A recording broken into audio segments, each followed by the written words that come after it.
remember my dad taking me to Giants games, the New York Giants, as young as 6 years old. And while I wasn't watching at the time, I spent most of the time sitting on the ground reading books.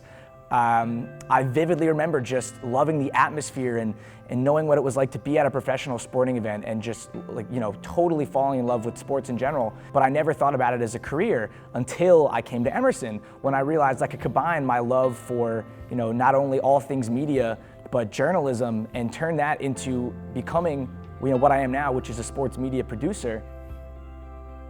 So for me, creativity is telling a story in a way that it hasn't been told before, but not getting caught up in unnecessary details. So specifically for sports, when you have to create a 30-second highlight, you have to keep your viewer interested for the full 30 seconds, and you don't have the benefit of making a feature film where you can throw in some scenes that are a little slower that kind of build up background. You have to do this in 30 seconds or 45 seconds, so you really have to have an attention to detail, and you have to go through and be very specific about what exact highlights you want to show, and you have to figure out what's important really early on. So what I plan to do, and this is something a good friend of mine and I are trying to put in progress at Emerson in the following semesters, is operating in a much more conversational sports style. So it's like a sit down, it's almost as if you're talking with somebody through your TV and they're just giving you their opinions on sports.